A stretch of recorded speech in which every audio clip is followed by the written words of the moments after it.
龙小弟，老大我久居深宫，早已没有了出入宫时的乐趣，反而如鸟入囚笼，不得自在。所以老大去也，勿追勿弃勿恼，各自珍重。皇上，会不会是李易欢他们兄妹二人听到了什么风声，现在逃走了？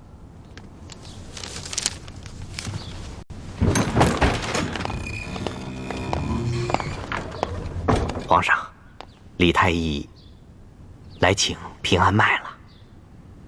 宣，这他们兄妹二人要是想逃走的话，肯定是共同进退。岂会易欢自己一个人逃走？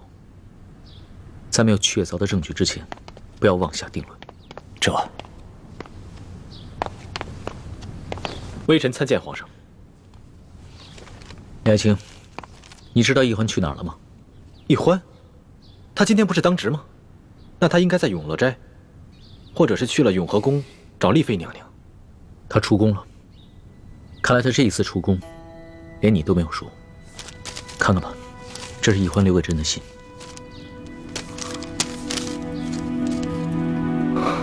欢梅，想不到你居然会不辞而别。李爱卿，你知道易欢大概会去哪儿吗？臣妹自幼性情顽劣，常常离家出走，臣也不知道她会去哪里。这样吧，你多带一些人手，凡是他有可能去的地方，你都找一找。微臣遵旨。微臣告退。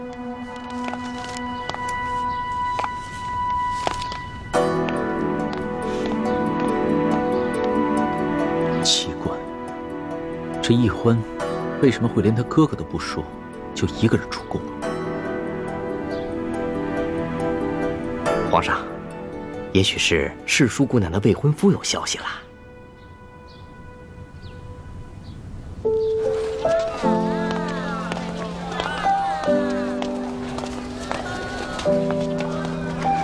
带的什么？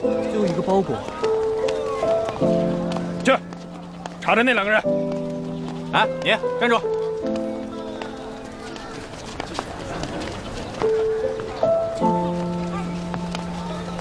龙小弟，主哥哥，对不起，我不想再夹在你们中间左右为难了，我也不想光复大明了，我要去过自己的逍遥日子了。你说什么？易欢出走了？是，他没有告诉我，也没有告诉义父和诸位师长，只留给康熙一封信，说是厌倦了宫里的生活，想要出去逍遥自在。这不应该啊！小师妹虽然平时任性，但她在大事上从来不糊涂。她怎么可能突然放弃任务，不跟我们说一声就走了呢？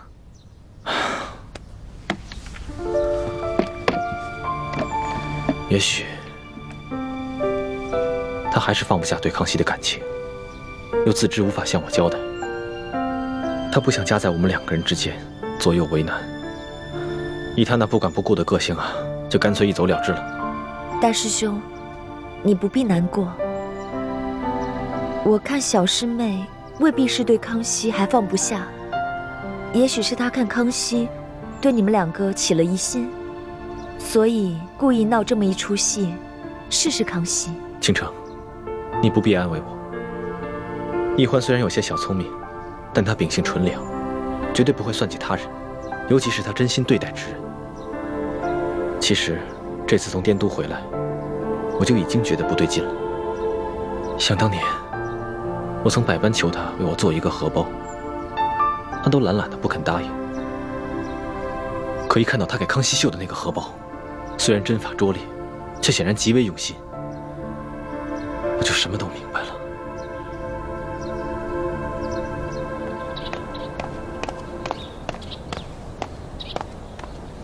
哎，李太医，等一等。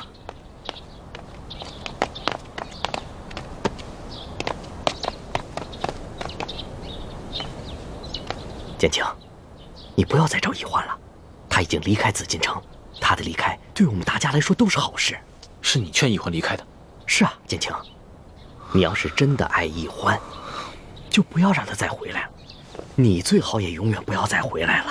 你们在外面早点成亲，多生几个小孩，这样他慢慢的就把心思从皇上身边收回来了。否则的话，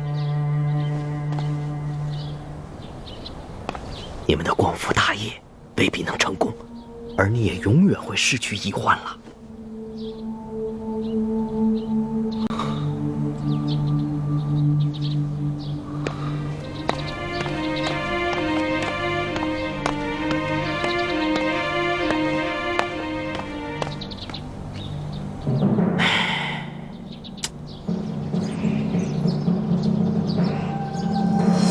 怎么，皇上出宫了？皇上一看到李易欢的信，就跟丢了魂似的，居然命妾身的叔叔带着几个侍卫随他出宫去追寻李易欢了。真是不成体统啊！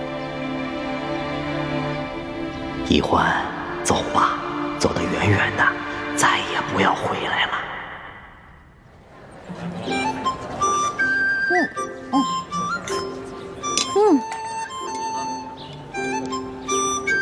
二位里边请。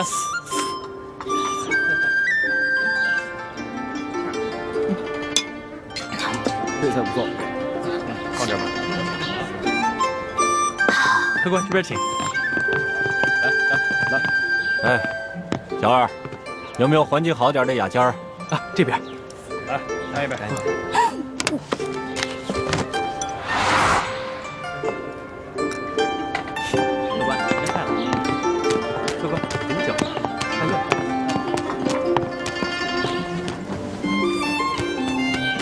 烤鸭来了，兄台，拼个桌。不行，那边不是有地儿吗？你去别的地方吧。二位，您的烤鸭。老大，是你啊？不是我。二位慢用。你这个黄庭坚的真谛还是我送给你的呢。不过老大确实讲信用，没有把我给你的扇子拿去当了卖钱。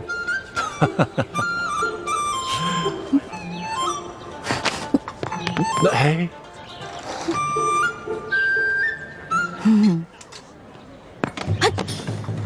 哎，老大！哎呀，主子，不能跳啊，太高了。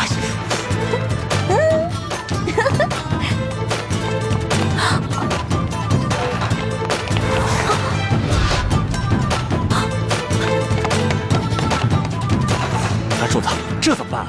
追啊！追！好。传家，送我过河，我给你2两银子。好嘞，来，慢点。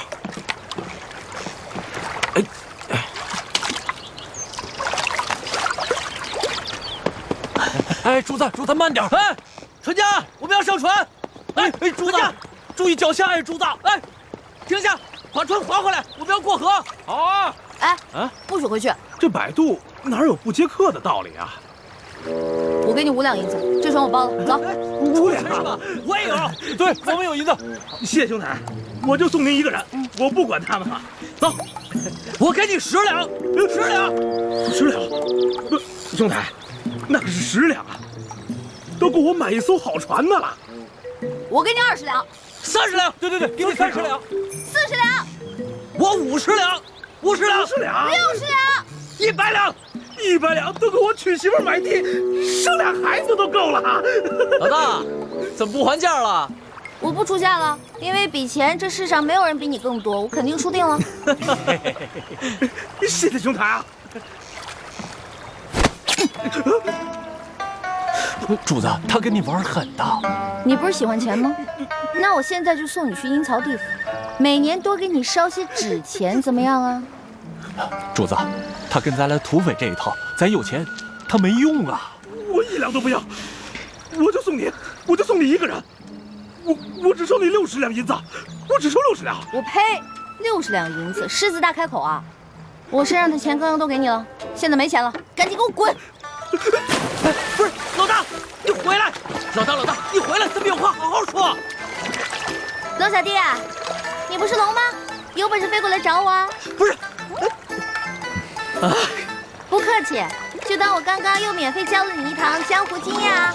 走了，龙小弟。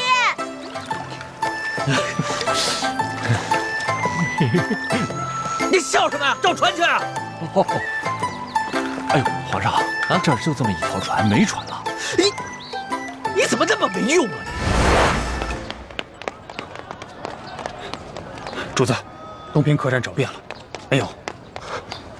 主子，西边也找过了，没有。南边也没有。北边没有。行了，你们都下去吧，再接着找啊。是，用点心啊。主子，会不会是淑姑娘她根本就没在这镇上休息，连夜就赶路了？不可能，她你还不了解吗？绝对不会亏待自己的。这倒是啊。不过主子，她是不是因为没有钱，所以就不敢住在这些酒楼、客栈什么的？那倒是有可能。左图，这行走江湖有什么钱生钱的办法没有？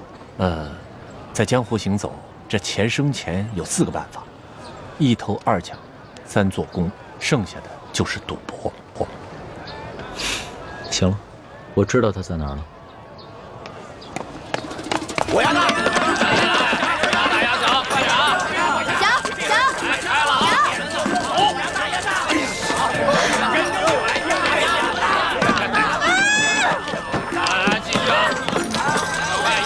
老大，你的赌运早就不好了。买定离手吧，买多的得多。老大，今天你啊是出不了运。买定离手，快！你怎么会找到这儿啊？你忘了，上次在山西的时候，你带我来过这种地方，我说过，我有经验。那我今天就让你大开眼界一下。买定离手啊！呀，小，干嘛呀？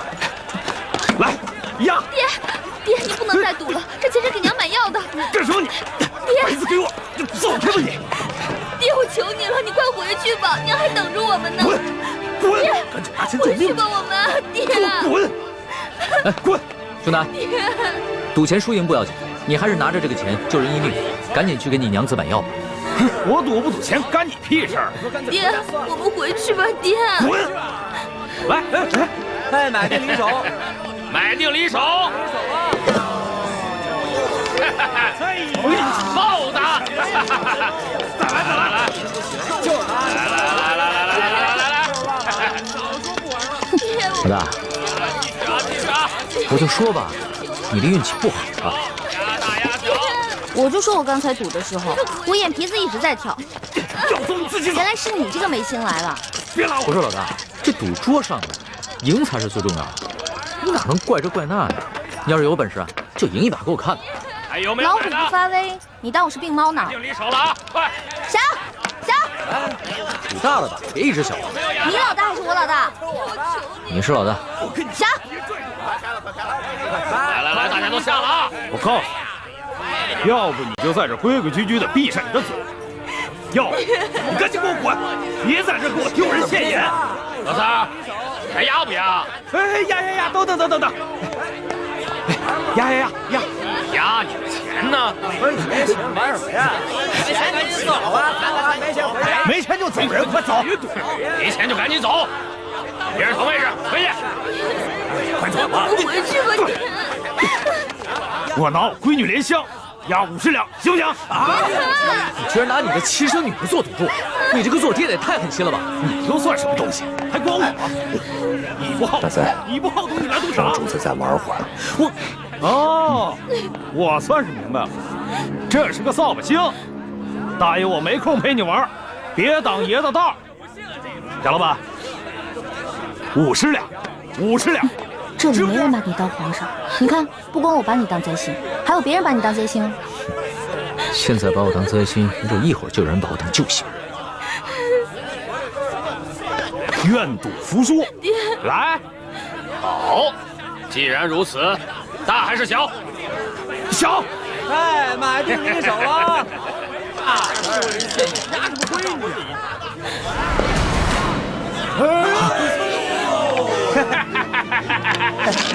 老子通杀！邪门，这骰子一定有问题。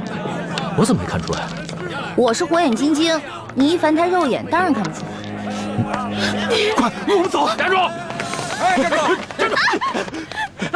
贾老板，咱们可都不是外人。贾老板，你放了我，放了我闺女。一个月我肯定把钱还你，翻倍！何三儿，愿赌服输，这可是你自己说的。你的女儿留下来，什么时候你有钱了，再来赎你的女儿。把她拖出去！贾老板，我求你，贾老板，就饶了我这一回吧。我这是开赌场的，不是开善堂的。滚！贾老板，走，且慢。贾老板，有何指教啊，这位公子？贾有才，你每次都摇出豹子，这个是怎么训练出来的？赌场赌的是手气，手气好的时候，一连开几手豹子是有的；手气不好的时候，连续输了10几20手，也是很正常的。风水轮流转，输赢无定数，对不对啊？没错，好，说的有道理。那你敢不敢跟我赌一把？我这开赌场的，还不敢跟人赌吗？好啊，就这么定了。假如你赢了，我给你100两；如果你输了，你给我50两。还有这个小妹妹，她是另外的50两，怎么样？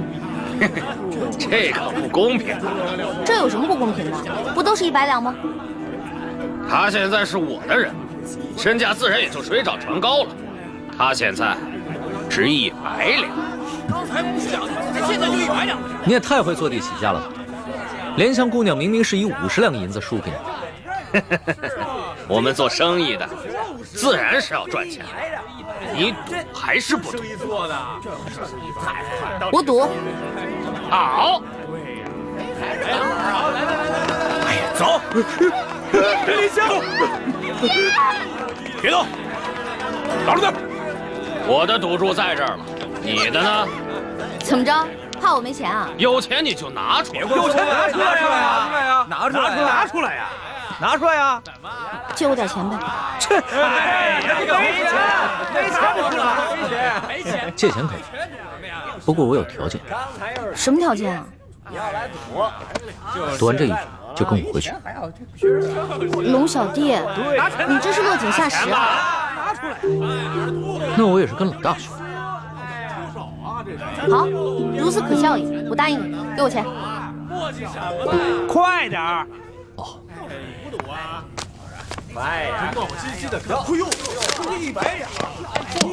这是我的赌注。100两，这么多！哎，等一下，我要先检查一下骰子。嘿，检查就检查，我这儿从来不弄虚作假。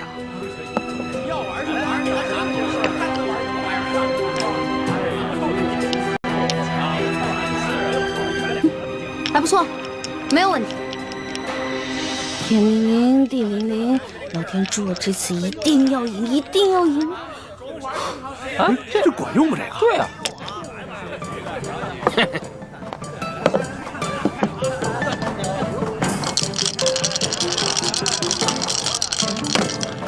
我压大，你压大，那我只能压小喽。小，我也压，买定离手。等一下，在你打开之前呢，我要先求一求神仙。这能赢吗？这可以。老天啊，老天，请保佑我这次一定要赢，请保佑我这次一定要赢。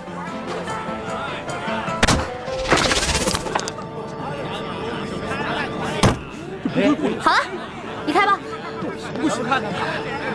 哼，大！哎呦！哇！他赢了！莲香，老实点，起来，起来！莲香，走。你们放开！莲香，这100两你先拿着，回去给你娘看病。谢谢。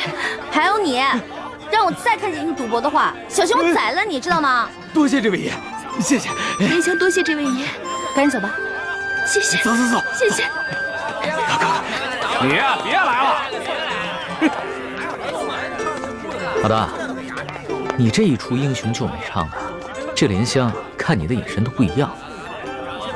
这回知道了吧？老大我比你有魅力多了。那是，我们老大的魅力是最大的，小弟我都快被你迷死了。老大，咱们回去吧。慢！哼！哎呦，这哇塞！竟然敢用水银闪出了毛钱被他们给发现了，我们只能来硬的了。哎呦，吴老千！骰子是他给我的，你们找他。哎，老大，慢着！罗小弟，我走了，失陪了。这，哎呀！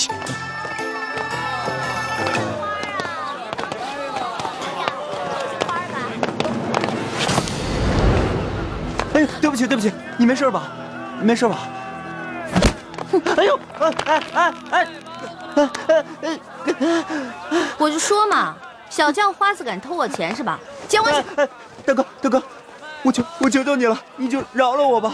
我这兄弟们都饿得慌，才万般无奈做出这种勾当。大哥，我错了还不行吗？大哥哥，你就饶了我吧！真的假的？真的。大爷，您行行好了。小五，怎么了？小五，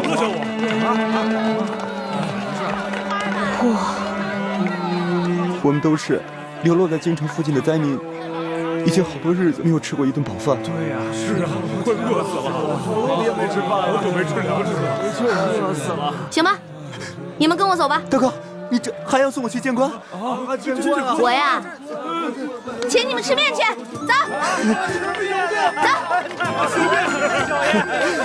走了，走，吃面去了。谢谢啊，谢谢。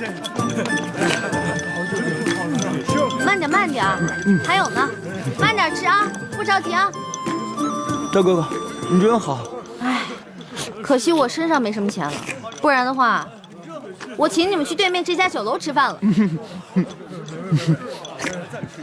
哎，对了，你叫什么名字啊？哦，我姓武，家里排行老六，叫我小武吧。小六也行。小武，我姓易，你以后叫我易大哥就行啊。小武代表兄弟们，多谢易大哥。哎，大家都别客气，从此以后啊，咱们就是兄弟了。快坐，快坐。您慢走，您慢走。好吃。哎，这位小爷在这儿摆阔呢，请这些叫花子们吃面。你是谁啊？跟你有什么关系吗？哎呀，大哥哥，这个老板姓钱，叫富贵，他呀平时最喜欢摆阔气，怎么样？以戏弄穷人为乐。最近啊，城里来了好些灾民，他就作为肉包子施舍，是吗？但是得跪下磕头叫他声爹，叫我一声他才能给一个。前几日他还想戏弄我们，被我们给骂回去了。没想到这不在这儿碰见大哥哥请我们吃面，他心里啊自然看着不舒服。哎呀，这一碗面能顶几个时辰？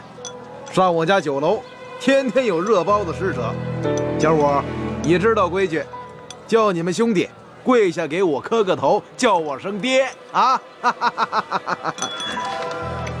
钱副官，我们这些叫花子，膝下也是有黄金的，我们宁可沿街乞讨，也不可能跟你下跪。哎呦呵，叫我们这么多人给你做儿子，你也不怕折了寿？哎，说得好，说得好啊！贫贱不能移，威武不能屈，我就喜欢你这样的。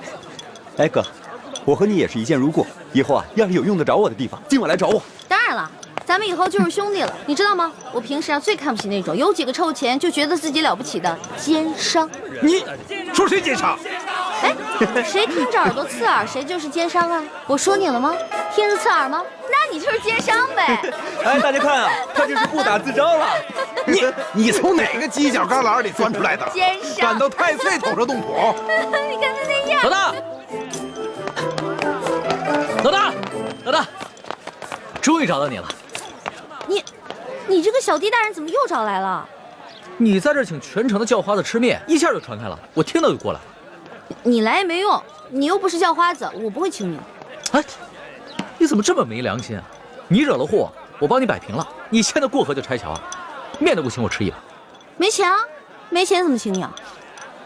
那我请你吃面总行了吧？行，不过你得到对面的酒楼请我。没问题。当然，你不光请我，你得把我这些兄弟都带上。没问题，蹭点啊还能吃穷。兄弟们，他请咱们吃饭了，走了，走。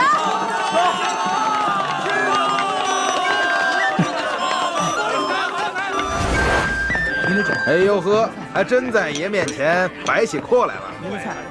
你以为这城里就你有钱啊？我告诉你啊，把你酒店里好吃好喝的都给我拿出来，让我的兄弟们吃饱喝足，知道吗？好酒好菜倒是有，本酒楼的规矩可不跟外边的小面馆一样，先看一下口袋里的银子够不够，别吃完饭不够付钱的。哎，我说你眼睛是不是瞎了？我小弟这身打扮像是那种吃了饭不给钱的人吗？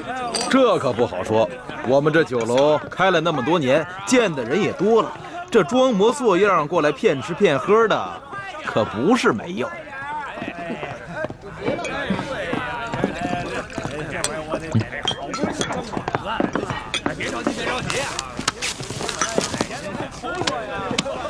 钱老板，你看够不够？哎呀，够了。小二，来上菜。好嘞，好嘞。钱老板，听说你长期施舍肉包子给穷人，但是有一个条件，就是要让他们跪下来喊你一声爹。我是生意人，又不是这些穷人的爹娘，我每天给他们包子吃，救他们的性命，难道不是他们的再生爹娘？龙小弟，这种人别跟他讲道理，直接比谁钱多最有效。老大说的对，钱老板，那我就跟你比一比谁的钱多。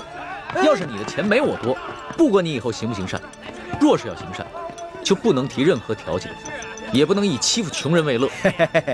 我不止这一家酒楼，这城里所有的酒楼还有珠宝行都是我们钱家的产业。头头，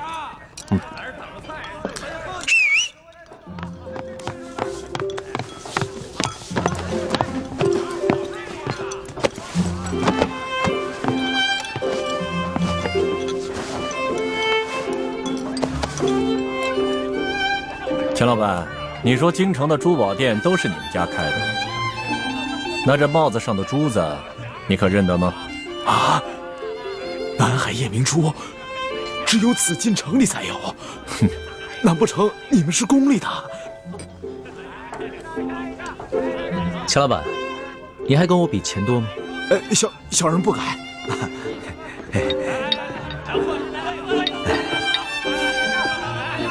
钱老板，一个人可以有钱有势，却不能无良无德，更不能无法无天。对，就算你有万贯的家财，也可能在一夕之间化为乌有。是，我说的话你听明白了吗？听明白了。小人日后日日行善，再不敢欺负穷人了。好，替我老大好好照顾这帮兄弟们，下去吧。是。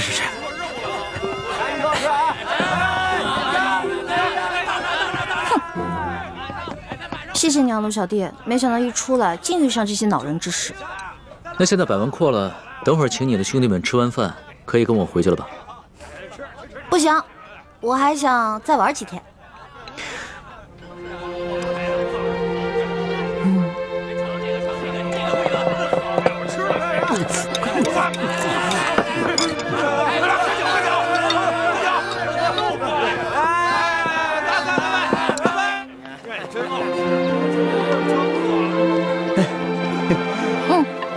小五，来，银票给你。记住大哥跟你说的话，让兄弟们拿这些钱做些生意，自食其力，别在街上流浪了。多谢易大哥，小五一定不会辜负易大哥的期望的。我相信你。老大，你现在还想去哪儿啊？能不能带上我？我想再学习一点江湖经验。江湖经验啊，行啊，那我现在就教你一些真正的江湖经验。小五。走，让开！走开！老大，龙小弟，谢谢你的宴请啊！下面呢，让你见识一下我兄弟的莲花阵。不是，走远点！不住了，兄台。刚才啊，一大哥悄悄捎话给我说，一定要让我帮他逃走。年家，你们追他回家，让他去陪伴一个全天下他最讨厌的朋友。对不住了，兄台。陈后，让开！主子，咱们还是回府吧。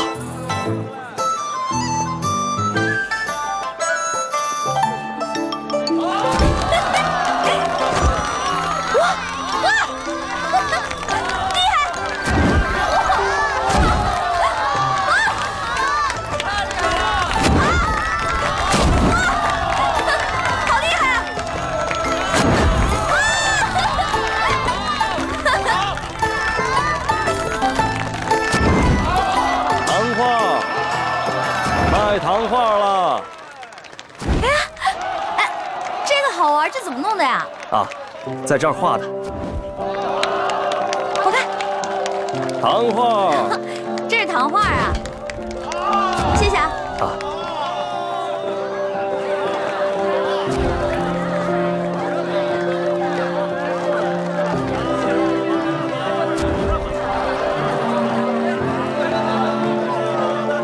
主子。咱们就这样远远地跟着他，这也不是个办法啊。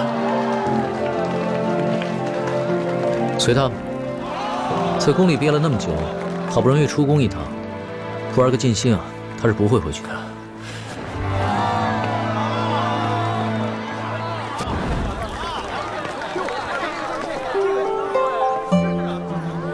字画，卖字画喽！山水人物，挑一张你喜欢的。您这有花鸟吗？都有。老板，这个我买了。嗯。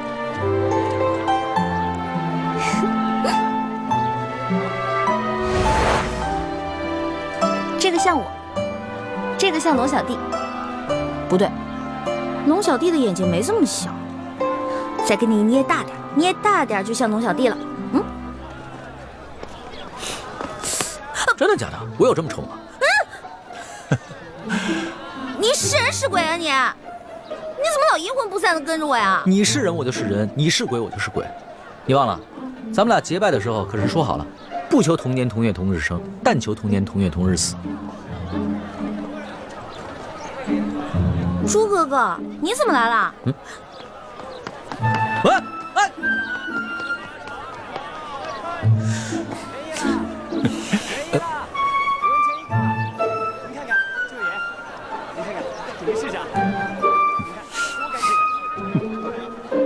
诸位客官，今天可是青楼大会，请进，请进。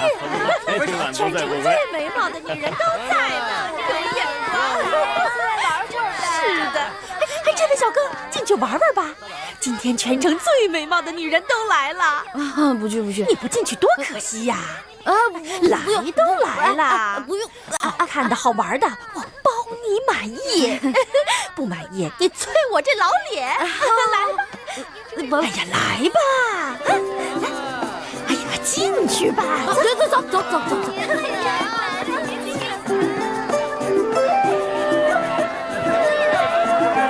大家把酒都满上喝呀！快喝呀！来，这样喝，我上去了。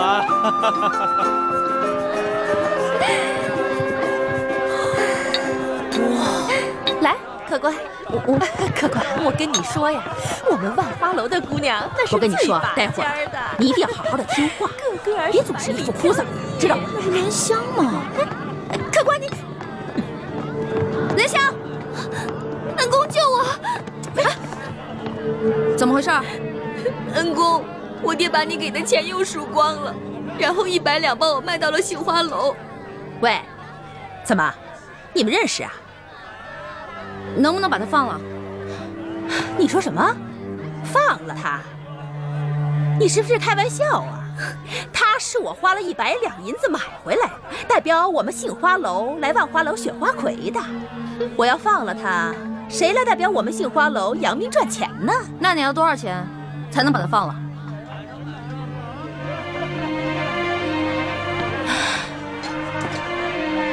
怎么？你们两个是老相好啊？不对呀，这莲香还是一个厨，怎么可能和你是老相好呢？说，你到底是干什么的？我是干什么的并不重要，我就问你，多少钱你才能放了他？口气不小嘛！哎，你真想赎他呀？开价吧。行，你要是真想赎他，给我500两就够了。500两？怎么？没钱是吧？没钱呐，就少扮英雄救美。你这种人，老娘我见多了。哎，让开让开！哎，别妨碍我们选花魁。哎，我告诉你啊，我们莲香呢是又年轻又漂亮，一旦选上了花魁呀，这身价一定倍增。到时候你想赎她的话，那至少1000两了。走，等一下。怎么了？没钱赎人，能不能换人？换人？什么意思啊？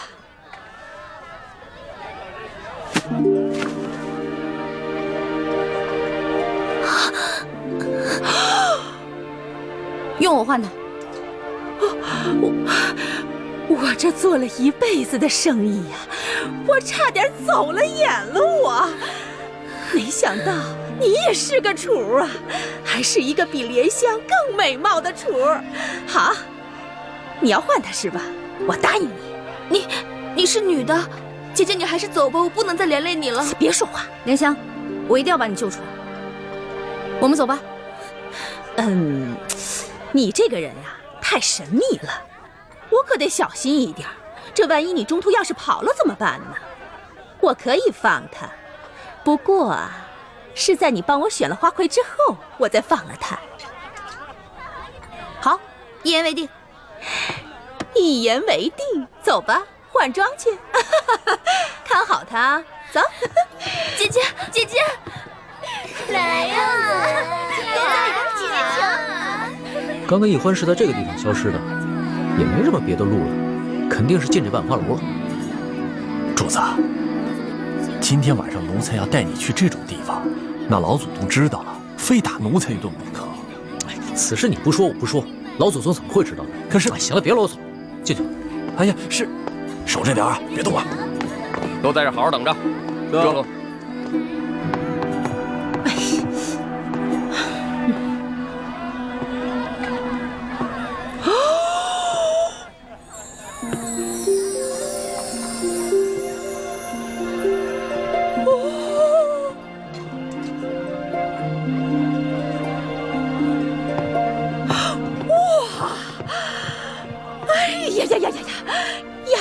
丫头，你真的是仙女下凡呐！啊，这比去年的花魁呀还美上1倍呢。我跟你说，待会儿一定要给妈妈长脸，一定要把12花楼的花魁给我拿下来。但是妈妈，我能不能先把脑袋上这花给摘了？这花太多了，我戴着难受。不行。那个。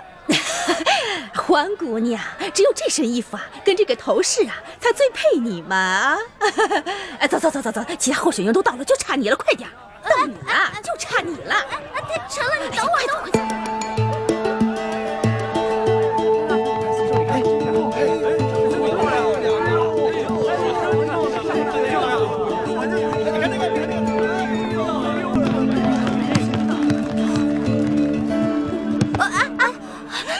哎呦，你是哪个花楼的姑娘？会不会走路啊？对不起啊。今天全城12大花楼的家人都到齐了，花魁比赛正式开始。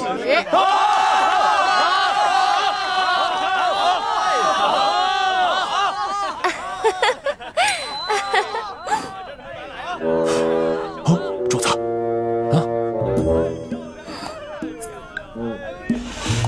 不好，龙小弟追来，这下麻烦了。现在我们有请上一届的花魁，是谁呀？西域姑娘出场。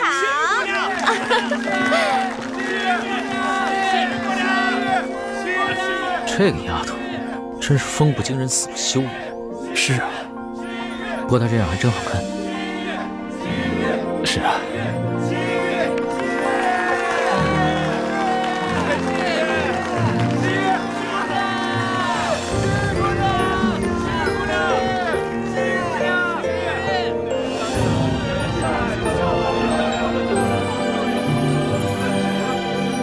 各位客官，如果您中意我们哪位姑娘，便可以从那里拿一朵鲜花放进那位姑娘的花篮里。今天鲜花得的最多的那位姑娘，便是我们的花魁候选人。候选人将会与上一届的花魁一决高低，胜出者便是今年的花魁。好，好，各位客官，就让我们来抛花选美吧。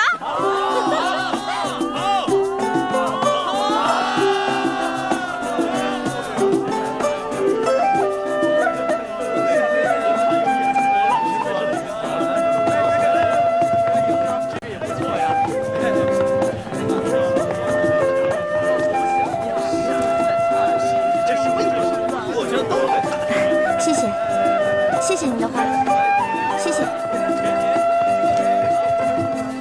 谢谢您的花，谢谢，谢谢您的花，谢谢，谢谢谢谢。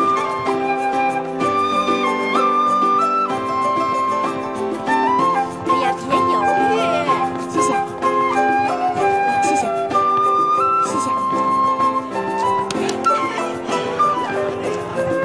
谢谢。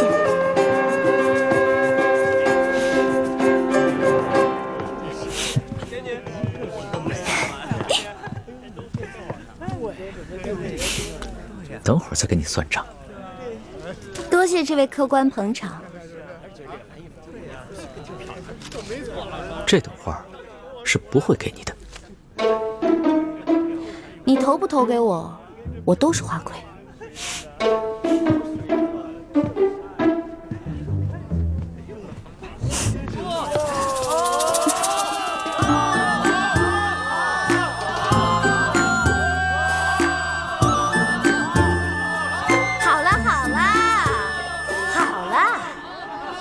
各位客官，经过激烈的抛花选美，结果是……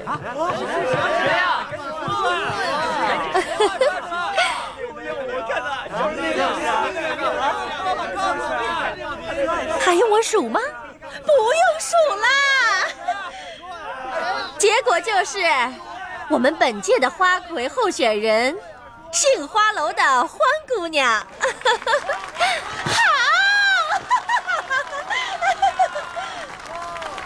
现在由上一届的花魁西域姑娘与本届的候选人欢姑娘进行歌舞比试，谁得的鲜花最多，谁就是本届万花楼的花魁。哎呀，别慌。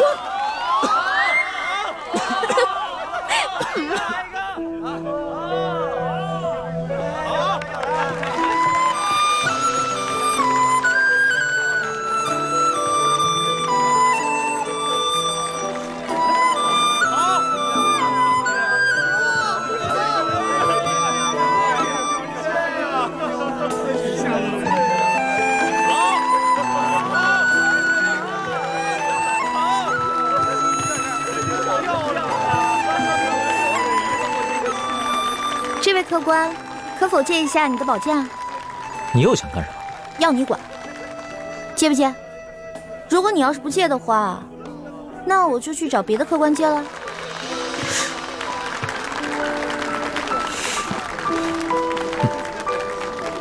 这，多谢客官。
位客官，看得开心吗？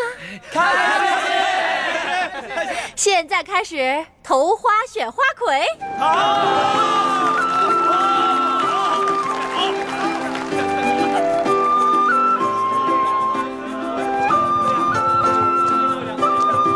呀，别着急，一个一个来。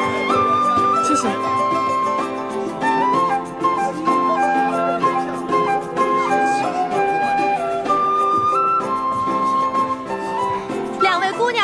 的花一样多，按规矩呀，2位都是今年的花魁。我宣布，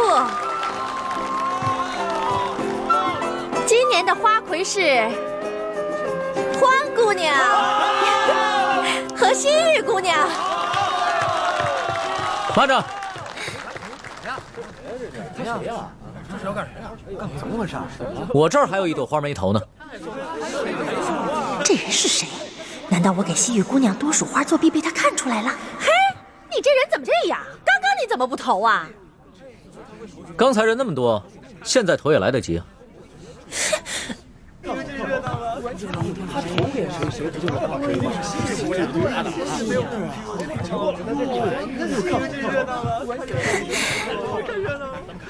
那你这花儿打算投给谁呀？花儿，你今天真的很美。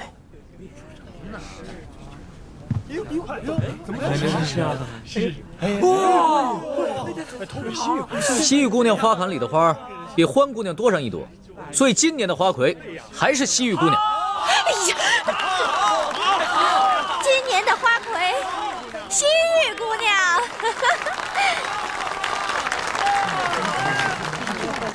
错，欢姑娘也是今年的花魁。哈哈哈哈哈！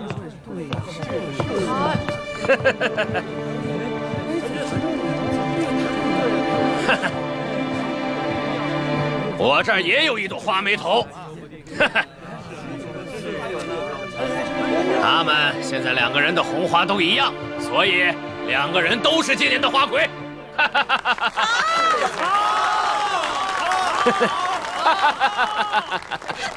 对，我跟大家说啊，今年的花魁呀，是我们杏花楼的欢姑娘。王妈妈，我出3000两，包下欢姑娘的初夜。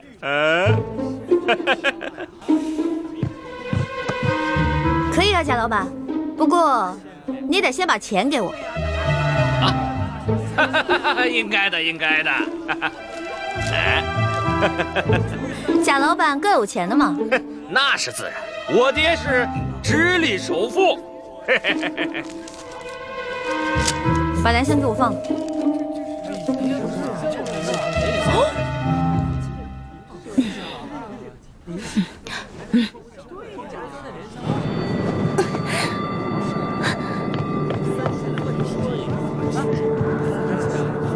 姐姐，你为了我已经受了不少委屈了。这些人他们都不是好人，你不要管我，你还是走吧。莲香，姐姐已经帮你赎身了，你拿着这些钱离开你的赌鬼爹爹，跟你娘去个好地方过日子吧。可是我……哎，不许再说了，如果你再说的话，姐姐该生气了。快走吧，走啊！您真是有眼光啊！原来你忙活了这么久，就是为了救这个莲香姑娘。不然呢？你以为我得了失心疯啊？那现在你可以跟我回去了吗？欢姑娘，咱们走吧。去哪儿啊？自然是去我们该去的地方，做我们该做的事情。春宵一刻值千金呐！好啊！别过来！别过来！欢姑娘，你这是干什么呀？哼，贾老板，您可真是贵人多忘事啊！之前在您的赌坊，我就赢了您100两银子，今天又让您破费了3000两，真是不好意思啊！原来大闹我赌坊的那个臭小子，竟然是你这个丫头！我是女人，照样可以要你的命。都别过来！再过来我就杀了他！都别过来！别过来！走。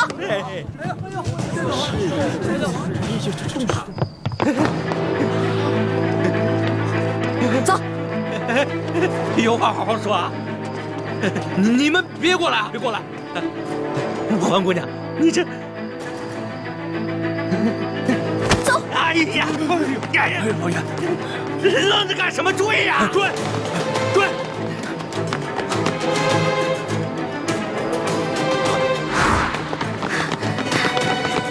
站住！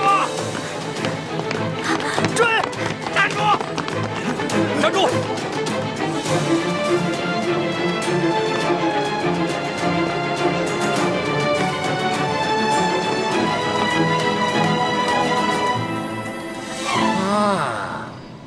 我认出来了，你就是那天和欢姑娘一起大闹我万历主坊的小子。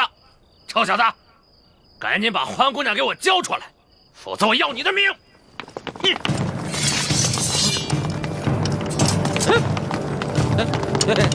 各位官爷，是不是搞错了？我可是直隶首富的儿子，我叔叔是京城的二品大员。该抓的是他们啊！该抓的是他们。直隶首富，二品大员，那算什么？我们家主子可是全国第1首富，这大清朝的第1大官儿。哎呀，大清朝第1大官儿，你以为他是皇帝老子呢？啊！贾老板，很不幸，你猜中了，我们家主子正是当今皇上。不是。跪下！万岁爷饶命！万岁爷饶命啊！万岁爷，万岁爷，小的有眼无珠，有眼不识泰山。您大人大量，放了我吧！左图在，把这危害一方的恶霸拿下，送到刑部审问，再查一查他的叔叔和爹爹是不是做过什么违法乱纪之事。这，把他那爪子给我剁了！住！哎呀，万岁爷，饶命啊！万岁爷！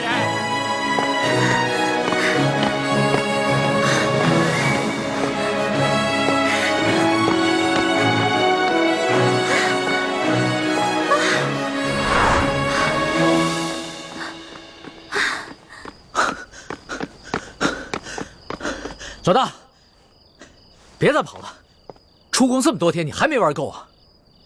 你别过来啊！你要是再过来的话，我还是会逃的，你根本就追不上我。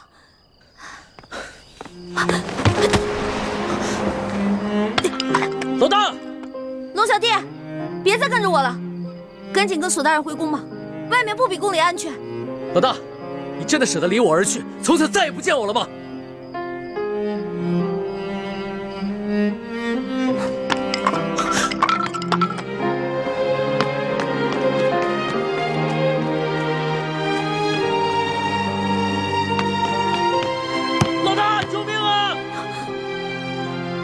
我怎么听到龙小弟的求救声了？龙小弟该不会使诈吧？可是万一他真的遇到危险怎么办？不行！住手！龙小弟，站住！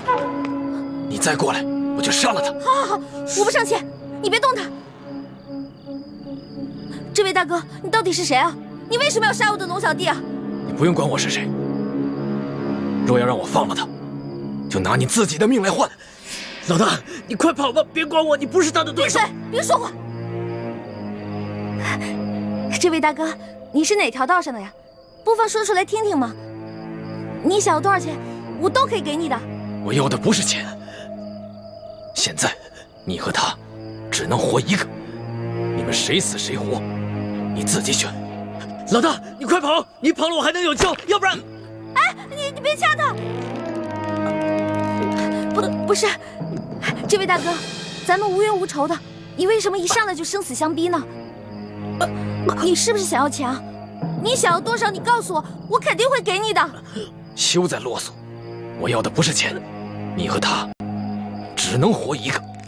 谁死谁活，你赶紧选。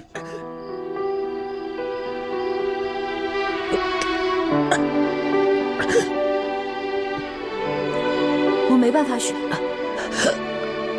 我们两个曾经对着月亮发过誓，是一辈子的好兄弟，要同生共死。要么你就放过他，要么你就把我们两个全杀了吧。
我怎么可能会伤害你呢？正如你不会伤害我一样啊！但你却会自杀，以身殉情，是吗？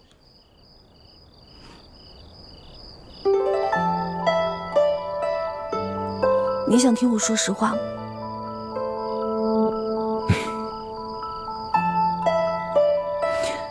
朱哥哥，身体发肤受之父母，活在这个世上，我不会为了任何一个人轻生。但如果有一天，你光复大明成功，你杀了龙小弟，我不可能成为你的皇后，我会隐居乡间，一个人生活。但是如果你光复大明失败了，龙小弟他要杀你，我一定会拼尽全力去拯救你。若没有救下你，我也不会去做他的妃子，我也会隐居民间，直到孤独终老。那如果我光复大明成功了，我留下了康熙的性命，你可愿意做我的皇后？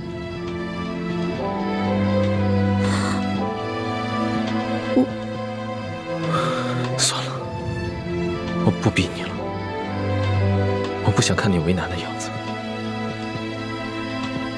如果那个时候光复大明真的成功了，我也听凭你的意愿，绝不勉强。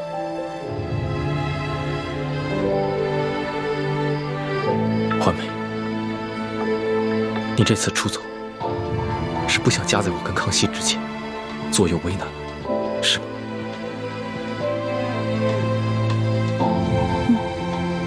但你还是放不下他，否则，以他那点追踪的本事，他不可能一直跟得上你。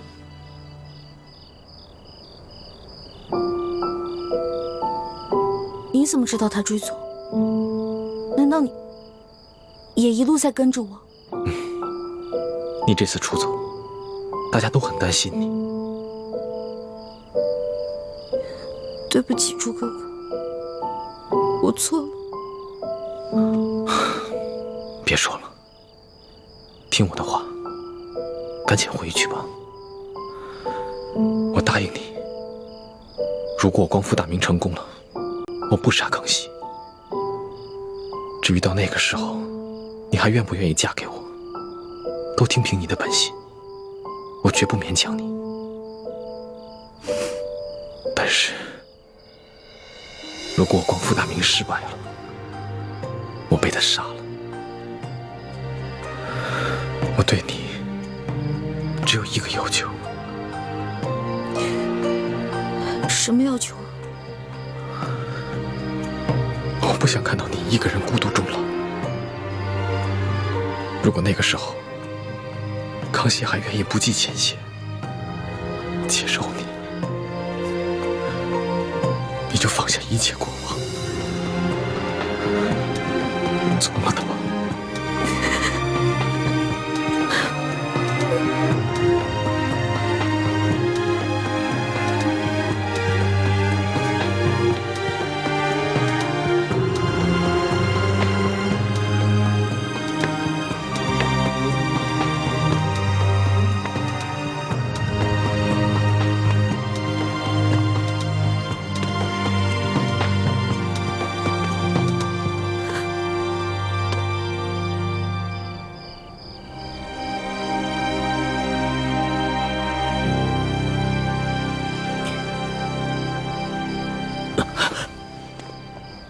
老大，我们还活着吗？还是都死了？俗话说得好啊，好人命不长，坏人活千年。你怎么可能那么容易死啊？我有点晕，你先让我躺一会儿。起开！别再装了啊！不是，哎，老大，谁救了我们呀？谁救了你？当然是老大我了。不可能吧？那个黑衣人的武功，你根本就比不上。我在他手底下，最多也就过3招，你最多10招了。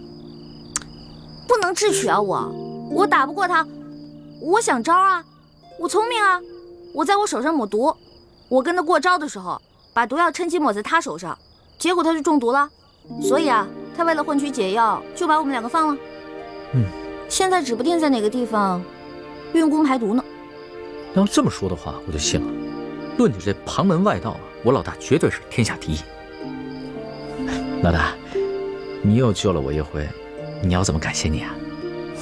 别缠着我就行，我就谢天谢地了。你还没玩够啊？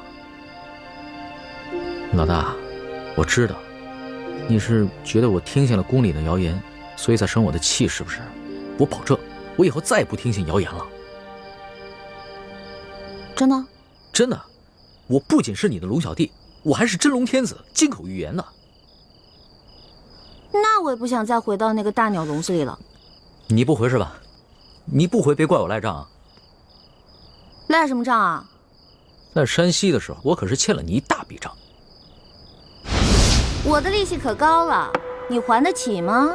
老大，你可不要趁火打劫啊！趁火打劫？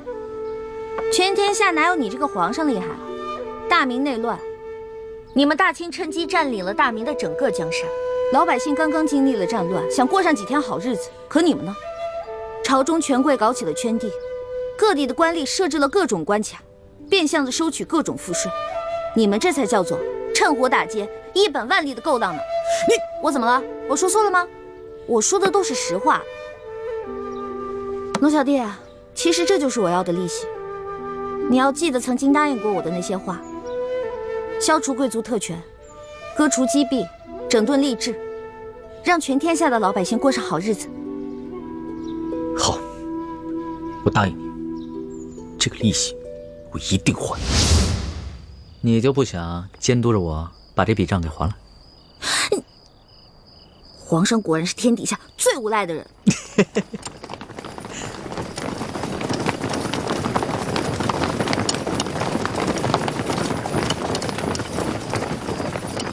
皇上，奴才恭请皇上回宫。老大，你要是现在不跟我回去的话，那我就在外边待着了。你去哪儿，我就去哪儿。算你狠！起驾，回宫。这。